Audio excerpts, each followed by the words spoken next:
So what do they say about you? Students, parents,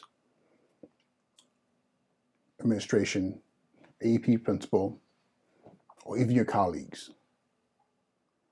Some of you might think, well, that's not important. As long as I'm doing my job, that's all that matters. But in all reality, your reputation is grounded in what others say about you. You can't get away from it. As a teacher, as a teacher leader, as an aspiring school leader, assistant principal, or even superintendent, what people say about you is very, very important.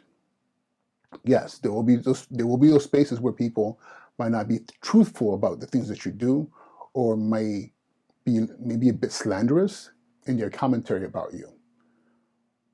But however, nonetheless, what is being said is very important.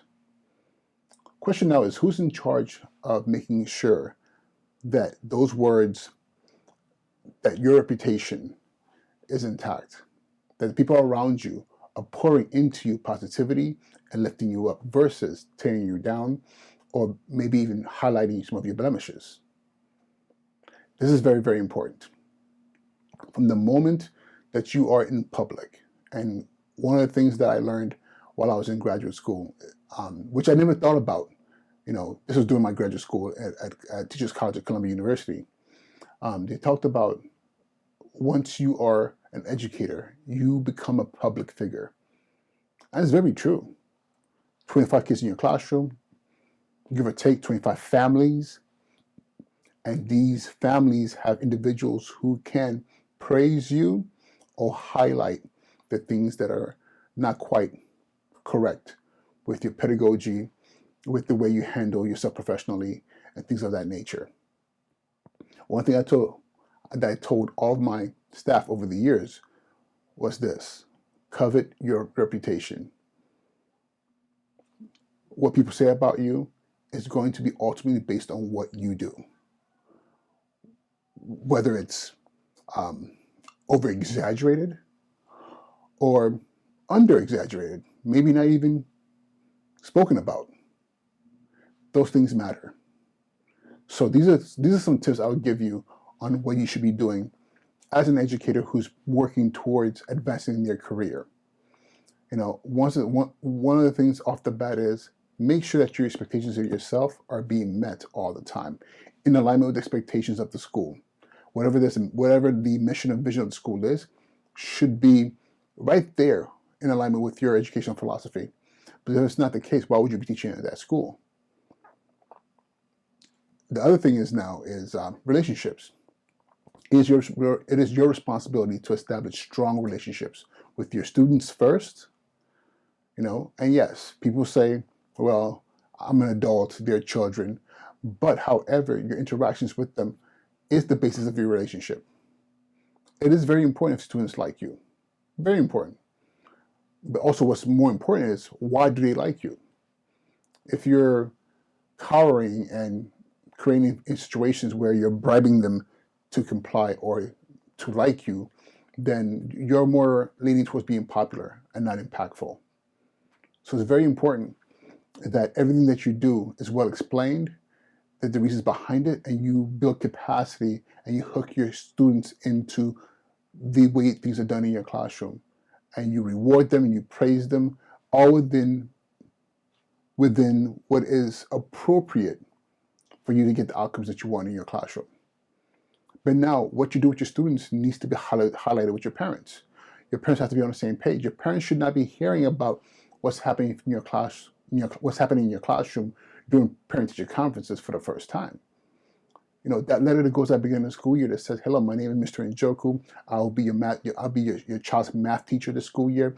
These are my expectations. This is my background. These are the things we're going to be doing. This is how I want you to be involved in my classroom." And not only is it documented in an email or letter, but it's also a phone call to each and every one of those kids in your classroom. Yes, I have 125 kids. How do you expect me to make 2,500 up to 125 phone calls? By picking up the phone and making those calls one at a time. Trust me, it will yield fruit. So number one, you want the kids to be in alignment with you. You want the parents to be in alignment with you. But then another thing too is your colleagues. Be helpful. You know, don't live on an island. Don't be cliquish and be like, I only hang out with these particular teachers. Be helpful to everyone. Offer your assistance and also offer to learn from them as well. One of the things that I know worked for me as an educator is that because I started off as a dean primarily in the beginning of my teaching career, I had to work with everyone. So not only was I teaching, but I also handled the discipline for the school, so which meant that I had to work with every teacher one-on-one in some capacity, which allowed me to really build relationships, some deeper than others, but nonetheless, every teacher knew what they were getting from me as the dean. But this can apply to you as a regular classroom teacher. In the mornings, when you get to school, walk around, say hello to people. Good morning. Always speak to people.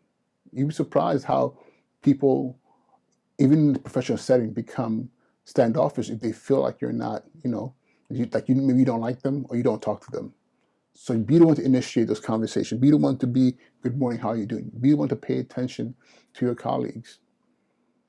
Okay. Number 4, do not avoid administration. Your assistant principals, your principals, do not avoid them. Hold them accountable to supporting you. One thing I'll tell you is this: those teachers over the years, there's been, at this point, hundreds of them, who've been super intentional asking for help, who've been, always allowing me to see what they're doing in their classroom and reminding me, come see my class, come see this. Even those who send kids to come to me and say, hey, Mr. Joe, can you come to our class today? Mr. So-and-so said you're gonna be coming. That stood out in my head. Yes, there were moments where it was mad annoying because I was like, yeah, I got other things to do. But it always stood out in my mind how much this person valued the work that they were doing and how much they wanted to showcase and highlight it to me. And I'll be honest with you, I'm yet to come across a teacher who's done that. And in my eyes, in my observations, in the evidence I see when I go into a classroom, that weren't stellar. Even if they were progressing towards being stellar, it was still stellar in my eyes because I'm like, look at the work you're doing. So I can see where you will be in a year from now, 2 years from now, or 3 years from now. So those are very, very important. And guess what that does for you? Number 5, if as a principal I'm talking great about the work you're doing in my school, in my classroom with our kids, when the superintendent visits or high levels in the system or district come to visit and we do want to see classrooms, whose classroom am I going to go to first? Your room. I'm going to say, let's go see Mr. Njoku's classroom. He's been with me for the past 3 years. He's always asking for support. He's very helpful to his colleagues. The kids love him. The parents keep raving about him. So guess what happens now? The kids are talking great about you. The parents are talking great about you. Your colleagues are talking great about you. Or the principal or assistant principal talking great about you. Now guess what? The superintendent now knows who you are. I've had teachers whom has been asked of me, why is this person not, working towards becoming an administrator? They're really good. They have all the qualities. But again, it's because they literally made sure to covet their reputation, to make sure that everybody saw what they were doing, and no one had anything bad to say. And there's always going to be those people, but it's like a scale. If the people who have great things to say about you versus the 1 or 2 people who might not like you for whatever reason, if they're scaled, guess what? You're always going to be winning because you have an overwhelming number of people who have your back, and that's what you want. So this is how you build your reputation, and this is how you make sure people always say something good about you. Okay, and when I always work in all spaces, but I can tell you this: in the course of my career, even during the most difficult times, I always had fans, raving fans, and they were comprised of students, parents, teachers, administrative colleagues, and my supervisors, superintendents, deputy superintendents, and those on a district level. So hopefully this helps you in branding yourself as an educator, because all branding is how people see you and what it is about you that defines you in their eyes. All right? Be well. I'll talk to you all soon, all right? Peace.